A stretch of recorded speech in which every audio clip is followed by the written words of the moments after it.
Singapore is providing more resources to those who start out with less to help them get access to opportunities throughout their lives. Several ministries gave more details about priorities which were brought up during the President's address yesterday as Parliament reopened from a midterm break. Well, these are called addenda, and a key theme includes a more open and inclusive meritocracy. Now, reporter Heidi Ng joins us for more. Heidi, what exactly does it mean to have a more open and inclusive meritocracy? Yeah, that's right. So as Singapore seeks to refresh its social compact, as they've talked about many times now, what it really means is to benefit and for everybody to progress together with no one being left behind. So that first thing that really is needed to have that more open and inclusive meritocracy is really to have a broader definition of success. And that really means to recognize the different strengths, interests, and learning needs that we all have.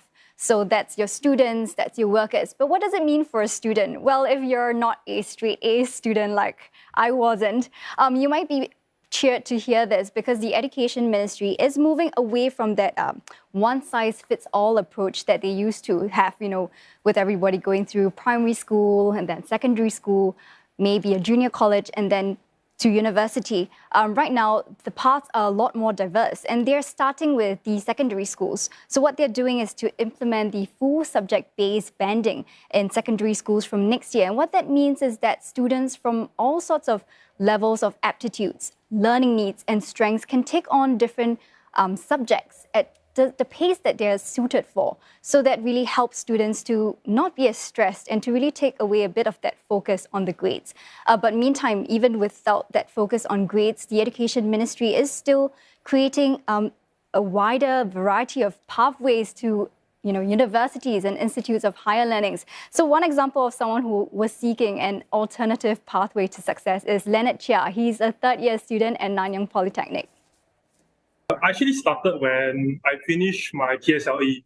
That's when I took part in my, I'll say, first junior competition. That actually kind of started my interest in cooking. Then I did it as a passion, as a side hobby. But after my O-levels, I decided that I actually really wanted to do this for a career. That's why I took it on in Poly and decided to come to enroll in Nanyang Poly's business course, as it focuses on both the business aspect and the culinary side as well. Because for Nanyang Poly in the year 2, we're actually given the choice of going into the business side or the culinary side. For me, I chose the culinary side, and I don't regret my choice. Yeah, the career path isn't linear, is it, Heidi? Yeah, no, and like you heard from Leonard, he's actually graduating just next month, and he'll be representing Singapore in an ASEAN skills competition in cooking. And he even has plans after national service to go abroad to Norway to really expose himself to different cultures and foods and to seek more opportunities for himself. But what does that broader definition of success mean for workers, on the other hand? It really means also to professionalize the trade skills. And these are your plumbers, your electricians, and your warehouse workers. So Singapore is working with the labour union to really make their salary more attractive and to carve out a more clear career pathway for them so they know what's next, what's ahead for them, what could they earn in the next step. And so that all really helps to make their jobs more attractive. And also a clearer sort of path for them towards the future as well. They want to be able to future-proof their jobs, don't they? Yeah, of course. Yeah, so it's also about, Singapore lacking the manpower in certain areas. And we want to keep these jobs attractive so that our locals can fill these roles. How are they actually future-proofing this for them? What's being done, though, for workers and for students as well?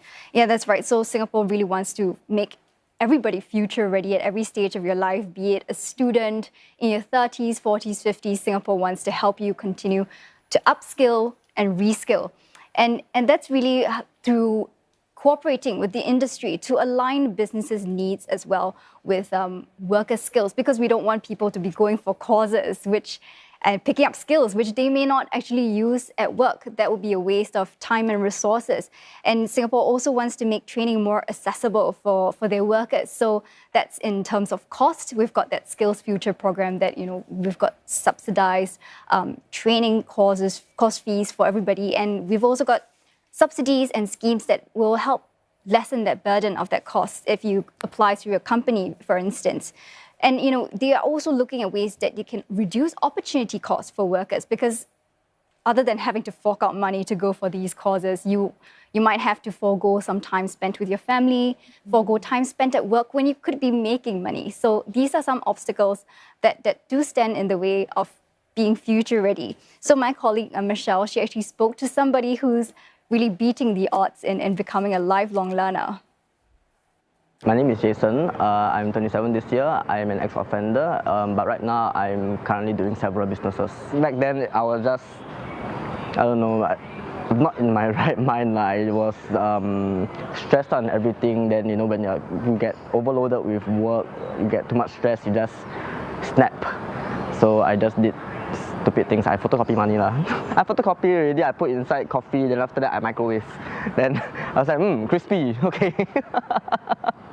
But it was fake. I had no intention to use it lah. I just forgot about it. I got 5 years for that. So after I came out from prison, I actually attended for this online business course by PSB Academy lah. So it was 100% e-learning. I good for my schedule because I was still under prison supervision, so I had to work and juggle my studies at the same time. Because my curfew hours is only 2 hours before and after my working timing, so it's not like I have time to go and study. If let's say it's via the traditional route, it corrected a lot of my pre-existing beliefs lah. I used to think that everyone can just start a business and succeed, but now I know that there's many procedures involved in business, there's many steps, many departments.